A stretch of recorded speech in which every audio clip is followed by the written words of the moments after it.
Welcome to Innovation in Government. I'm your host, Jason Miller. My guest today is Phoebe Nordal, the public sector lead for Atlassian.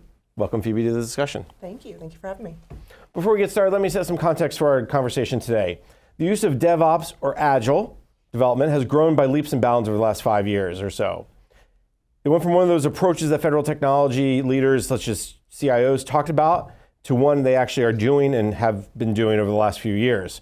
OMB reports on the federal IT dashboard that about 60% of all major IT projects are using iterative, i.e. Agile or DevOps approaches.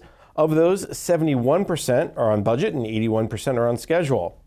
Now, this doesn't mean everything is going well. The dashboard also shows the average project duration is almost 500 days, and it doesn't tell us how often projects are delivering new capabilities.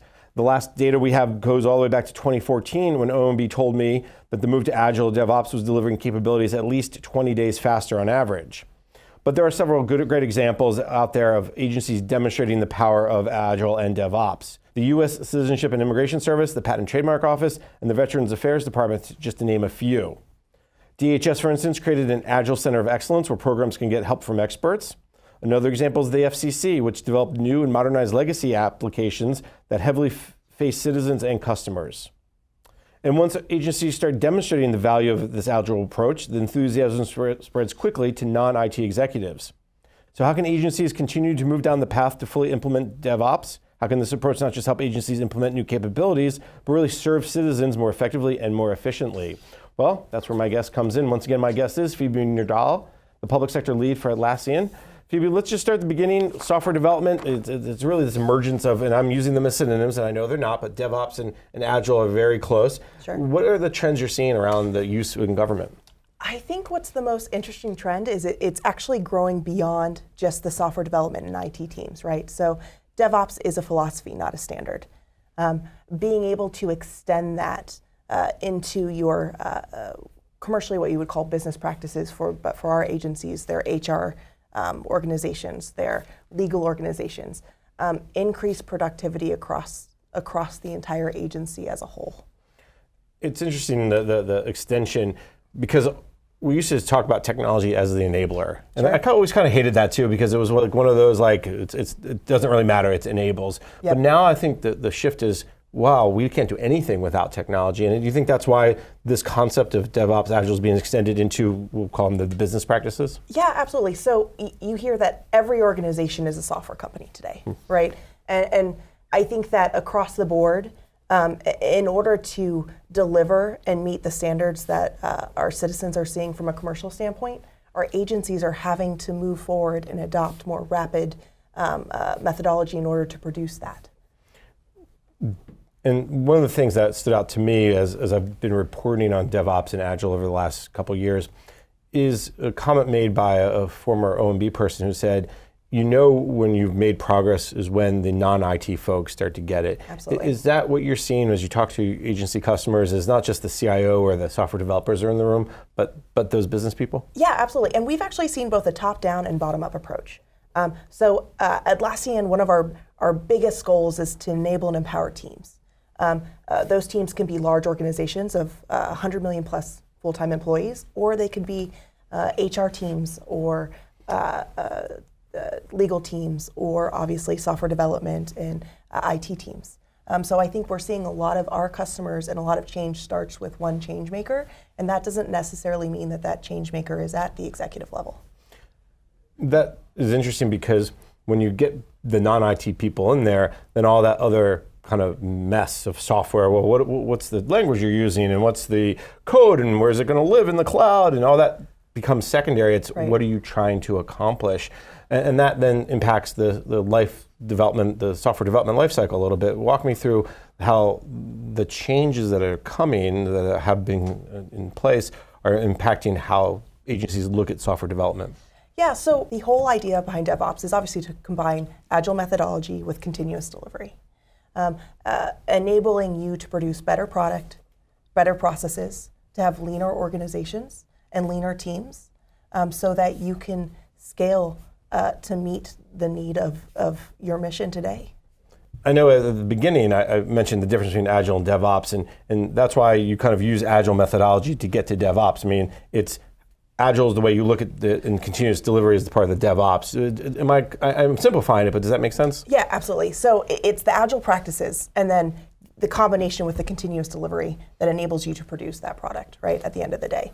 And seeing it as one organic, constant structure, as opposed to traditionally what we've seen in government, which is siloed processes and waterfall approach. Many times agencies will buy a piece of software, they'll implement it, and then they'll forget about it. And that's where the software development lifecycle discussion comes in now because of the cloud, because of software as a service, and because of agencies looking to vendors, partners to say, hey, we just want it to do this outcome. You tell us you continually make this outcome better, faster, cheaper, whatever. Is that why the software development now is, we're talking about it in a different way? I think so. I think the understanding that we're going to take legacy systems and use that same toolage and get a different result is no longer seen as the right course of action. I think agencies are also doing a really good job of looking at emerging technologies as a whole, seeing if newer development practices and newer technology will help them speed their process towards Agile and DevOps. Are you seeing this with your federal customers? Like any examples that stand out to you of where they used to be really, well, we're going to turn it on and forget about it, to now they're constantly upgrading, changing, adding new capabilities? Yeah, absolutely. I think in the industry, a concern was always, well, what about shelfware? We don't want to become shelfware, right? I think for us at Atlassian, it's the usability of our products that's enabled us to kind of help mitigate any of those concerns and ensure that if we're supporting a customer, they're actually delivering on what they've asked of us. There's also a significant age gap, right? Within federal agencies, you have both millennials, boomers, Gen Zers, all trying to utilize the same platform. And I think newer technologies are helping reach those goals faster. The age divide's interesting too, because there's the expectation from the younger folks, we'll call them, but there's also the expectation of well, what's the new capability? When can I get this done? How quickly can you get this to me? Right. But that doesn't. But at the same time, it doesn't mean that the older folks, and for some reason I feel like I'm starting to get on that older folks side now, doesn't mean I don't want new capabilities either. It's how they're developed and how soon they're developed. Walk me through a little bit about that same perspective is now coming in from citizens. So DevOps and Agile are really also changing the approach for citizens. Yeah, absolutely. So I think that your citizens, on a whole, regardless of your age, are used to a commercial experience. They're used to mobile devices. Not every household has a computer. Every household has a mobile phone. And I think agencies are doing a better job getting information out to their citizens and improving citizen engagement through newer technologies. And that newer technology is not just what's in the cloud, right? It's the DevOps piece, the Agile piece, Yep. because now you can get those capabilities more quickly. You can see a trend and turn on a dime. Absolutely. You're also seeing a trend towards self-service. At Atlassian, we leverage that model with our own customer base, wanting to enable them so that they can help themselves. I don't know about you, but I appreciate when I have to renew my driver's license, I no longer have to go into the DMV and wait in line for 3 hours. I think you're seeing that trend continue throughout citizen engagement, both with federal and state and local government entities. Just don't make me talk to a robot. I still want to talk to a human. Maybe that's why. Have you seen those security robots now? I've not seen the security robots now, but there's nothing worse. I'm the guy pressing 0 all the time.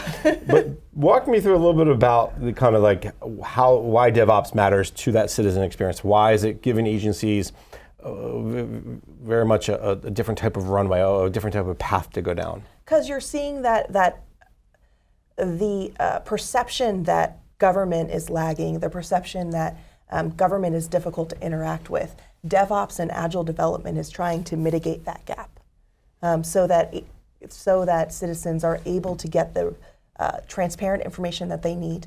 They get it faster. They can see the path to their answer, and are more enabled to be self-sufficient. And the other side of the coin is if you work in an agency and you start seeing, hey, we're getting a lot of questions about this, we should get a capability that answers this, or Yeah. put a the data that you pull in, and then you mentioned emerging technologies, whether it's AI or machine learning or just predictive analytics in some way, you can use those to answer those questions more quickly too. I think that's the other side of it, that the capabilities can be pushed out more quickly and Absolutely. agencies can change around. Is that, they couldn't always do that because of the legacy systems, right? Correct. I mean, in essence, you're seeing almost some crowdsourcing, right? So if you have a system, a ticketing system, and you're tracking the requests you're getting, or you're tracking issues or bugs or frustrations from your citizen base, you're able to respond to that in a more effective way. I love the crowdsourcing. It's one of those words we don't hear too much about. It was very big in like early 2010s. We're almost at the end of the decade, and it seems to me like it's coming back around, but it's now the user experience, citizen experience focus. Yeah. What are people telling you? When agencies are going down that path, do you see them bringing in either citizens? Do you see them bringing in, as you work with your customers, are they bringing in the mission folks better? Walk me through kind of what this looks like. I think they are. I think they're doing what we're doing at Atlassian. The government is our only vertical Atlassian to date. There's a reason for that. It's very nuanced, and it needs certain aspects to be addressed. That was very nice, by the way, very nuanced. That's a very nice way to say it. Thank you. Hey, I love government. That's why I'm doing it. You gotta love government. And that feedback from our customer base, from our government customers, to continually improve how we're delivering to them is critical to us. So in the same way that that's critical to us, it's critical to our customers. One of the things that I've seen time and again is when they start looking at, okay, what capabilities are next? And the mission side always wants kind of like the sun, the moon, and the stars, and the IT people are like, whoa, and then the security people are like, no, we can't do that. Bringing all that together into kind of that user-centered design piece, I think is really the biggest change I've seen, and one of the reasons why I think DevOps and Agile are taking hold. Yep. How it's without a doubt important to have the user in there. Do you see agencies bringing in their user? Do they understand the mission folks? Are they finding that common ground? I think they are, and I think they're going beyond just that user as well. I think they're looking at internal employees in some regard as part of that user base and customers in their own right? So it's improving the user experience, and it's improving the citizen experience, but it's also improving the experience of that federal or state and local employee in their day-to-day operations. And that's a conversation I've had with other vendors around, well, who is your customer? Because if you think about, let's pick on the Interior Department, right? Right. Why them, who knows? But if you think about the Interior Department, they run national parks. Well, you go to a national park, and I go to everyone goes. So is everybody their customer? How do you really drill down? And I think one of the things that Agile and DevOps is allowing them to do is really focus. Okay, what's the capability and who's going to use it? I think that's one of the biggest changes I've seen. Yeah, absolutely. Well, let's take a quick break. When we come back, we can continue our conversation. You're listening to the discussion Innovation in Government, sponsored by Carahsoft on the Federal News Network.